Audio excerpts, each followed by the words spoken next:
Yo, what is going on, you slackers? It's your boy Slackerz Gaming coming at you again with another Yu-Gi-Oh deck profile, and today is kind of a newer one since Code of the Duelist has been released. There's a card in there that I've been using, and the deck profile that I will be showcasing today is True Draco, Windwitch, Spellbook. Now, this deck is very fast. It's got a very good draw engine. It's very quick. It helps you get to a masterpiece very quickly, get them out onto the field. So, without any further ado, let me get into the deck profile for you. So, up first, of course, you got to run it.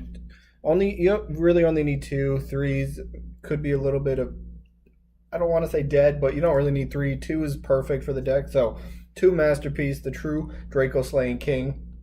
We all know what he does. He's just a beast. Up next, I play 3 Dynamite Knight. Or, it should be Dino Knuckler. I think that's a much better name for it. But, yep, the one that searches, what is it? The trap card. So, very good. Need him out there. And then the last for the True Dracos, I only play the 1 Majesty Maiden. Helps search out the effect monster, and it just helps you get to Masterpiece quicker as well. So that's it for the True Draco portion of the deck. So let's move that to the side. Up next is the Windwitch engine, which I currently do 3 Ice Spell, 3 Glass Spell. Yes, I do 3, and then the 1 Snowbell as well. I don't know. I think that's kind of up to preference how people like to play this. I see a lot of 3-2-1, but I'm running this at 3-3-1, and it works for me. I still get to the Crystal Wing when I need it. It's super quick. It gets me to where I need to be, and then plus with the Spellbook engine where you play Spellbook of Knowledge. You know, if you have this or any of the Wind Witches, you can end up distributing it off and draw another 2 cards. So it doesn't hurt the deck at all. So that's it for the Wind Witch version. Or Wind Witch version, but the Wind Witch portion of the deck. Up next, 2 Spellbook Magician of Prophecy. You know, Blue Boy. Only need 2 good plays with him. You know, summon him, search out secrets, play secrets, add the knowledge, play knowledge, tribute off Blue Boy, draw 2 cards. Deck thinner, goes through your deck very quickly, so very good. I absolutely love this. I love this version right now. And now pretty much the last part of the monster deck. Of course, you got to have some hand traps. So there's the 2 Ghost Ogre, the 1 Max C, because, you know, everybody specials, and who doesn't like free draws. And then the last one, I actually do, it's link format. I decided to throw a Gofu into the deck, and it doesn't really seem to hurt me too much, because either I can get Masterpiece or Indestructible Crystal Wing onto the field very quickly, and it just doesn't hurt you. I mean, if you draw Gofu somehow in the first your opening hand, you know, special it, do all the shenanigans with summoning it, getting out the tokens, going to Link Spider, boom, right into Deco Talker, and that's just if you want to do that. But hey, I figured might as well give it a shot. It's link format. You don't necessarily need to run it, because the deck doesn't really need an extra deck for the most part, besides the Wind Witch version of it. But that'll round out the monster portion of it. So on to the spells now. Of course, gotta have 3 Dragonic Diagram. One of the best cards in the entire deck. Just gets you so search powered, you know, you combo off it with, you know, setting, say, either your trap cards on the field, popping a monster, search out, whatever. It's just so good. The diagram is great. Might get hit on the upcoming ban list, but for now it's at 3, so you got to play it at 3. And then let's see what is up next. Then we got the True Draco Heritage. So, of course, you know, the draw portion, or the draw spell card for the deck, you know, whatever True Draco cards you might pop, you can draw up to that many, equal to the number of different either monster spells or traps. We all know what Heritage does. And then I only do 1 Disciples for right now. The 3 Heritage and 1 Disciples works out very well for me.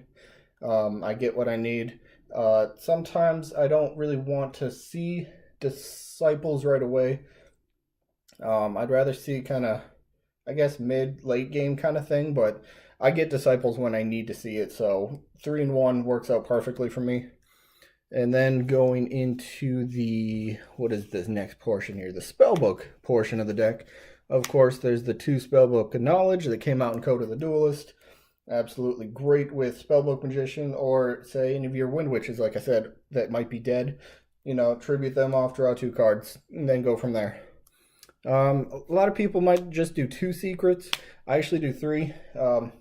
Works. I like the 2 blue boy, 3 secrets, 2 knowledge. What am I trying? Ratio for the deck. It works out very well for me. If I get secrets open in hand, boom, search out blue boy.